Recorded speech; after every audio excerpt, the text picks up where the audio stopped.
मैं Saumya Gupta MA applied economics Bundelkhand university. आज का मैं टॉपिक कोऑर्डिनेट ज्योमेट्री। तो आज हम कोऑर्डिनेट ज्योमेट्री के बारे में करेंगे। तो कोऑर्डिनेट ज्योमेट्री वैसे तो इसने फ्रेंच में डेस्क्रिप्ट ने दी थी। ये जो कोऑर्डिनेट ज्योमेट्री है अलजेब्रा प्लस ज्योमेट्री। अलजेब्रा में जैसे कि हम नंबर सिस्टम पढ़ते हैं,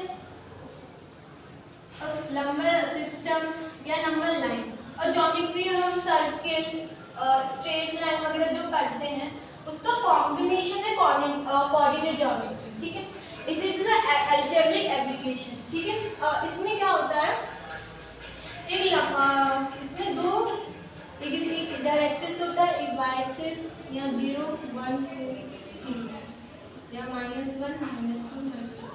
तो यहाँ पे जैसे नंबर लाइन में सिंपल होता है कि हमें नंबर दिया जाता है, हमें मैच करना पड़ता है।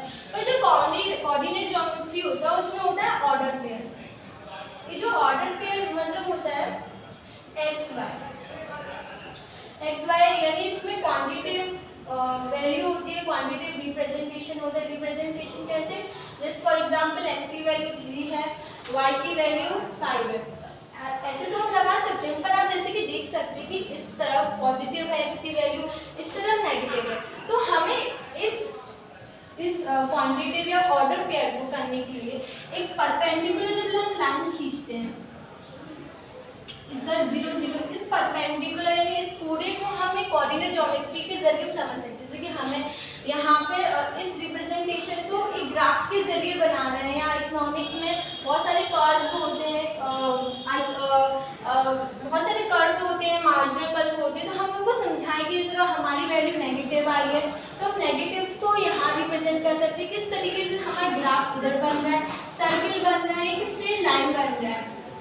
इस तरीके से कोऑर्डिनेट ज्योमेट्री हमारे इकोनॉमिक एप्लीकेशन में भी बहुत रोल प्ले करती है कि हमें बताती है ग्राफ का नेचर किस तरीके से, अब इंक्रीजिंग में है, डिक्रीजिंग में, या वो सर्किल है या फिर क्या है। तो इस कोऑर्डिनेट ज्योमेट्री में जो कोऑर्डिनेट ज्योमेट्री होती है ये एक प्लेन होती है। बहुत सारे पॉइंट्स को जब मिला देते हैं तो एक बहुत प्लेन बन जाता है। उन प्लेन को रिप्रेजेंट करने के लिए कोऑर्डिनेट ज्योमेट्री इस तरीके से समझाई जाती है। और इस पूरे सिस्टम को कार्टेशियन सिस्टम कहते हैं। ठीक है, इसे कार्टेशियन सिस्टम कहते हैं। और जो ये एक्स एक्सिस को जो एक्स एक्सिस है इसे एबिस का कहते हैं, और वाई एक्सिस को हम ऑर्डिनेटेड कहते हैं। और जो ये जो 0 0 होता है, इस 0 एक्सिस को यानी हम परपेंडिकुलर लाइन को वेक्टर रेडियस कहते हैं।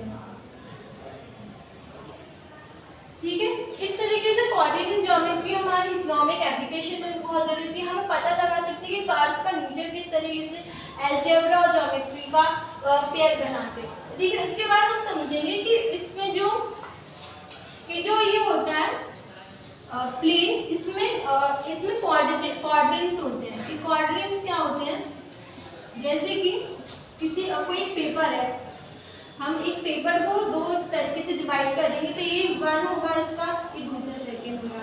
और अगर उसको 4 डिवाइड से कर देते तो ये 3rd होगा, ये 4th होगा। वैसे ही जब हमारे एक प्लेन को 4 तरीके से डिवाइड कर दिया जाए उसे क्वाड्रेंट्स कहते हैं। तो जैसे कि इसमें फर्स्ट क्वाड्रेंट होता है, ये सेकंड क्वाड्रेंट होता है, ये 3rd क्वाड्रेंट होता है, ये 4th क्वाड्रेंट होता है।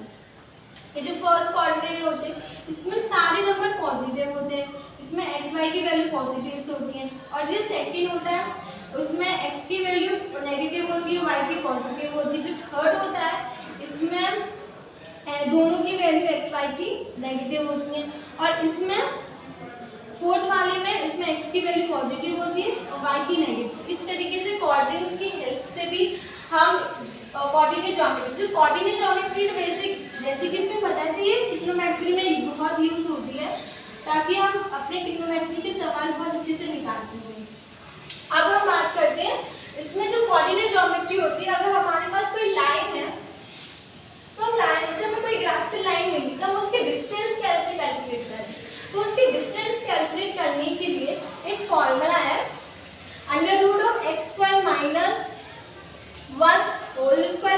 y² minus 1।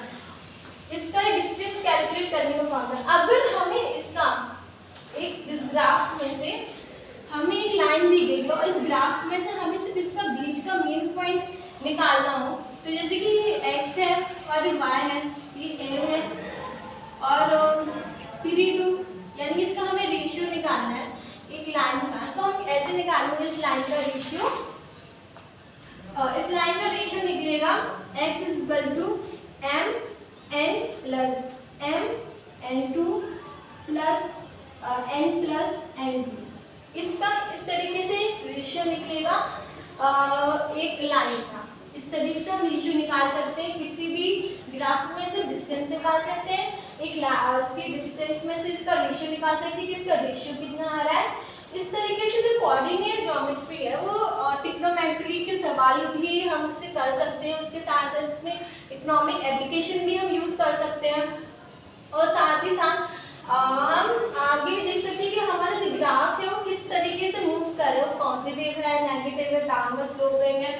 और इसमें हम ऑर्डर पेयर की भी बहुत बात करें तो ऑर्डर पेयर मतलब कि जैसे कि जो एक्स वाई है, जो ऑर्डर पेयर निकल के आ रहे हैं और उनकी जो क्वांटिटेटिव रिप्रेजेंटेशन, क्वांटिटेटिव रिप्रेजेंट मतलब नंबर से, जो नंबर कैसे होगा 3 होगा, यानी x की वैल्यू 3 है और y की वैल्यू 5 है। इस तरीके से हम इस रिप्रेजेंट कर सकते हैं। आई होप आपको ये कोऑर्डिनेट ज्योमेट्री समझ में आई हो। Thank you.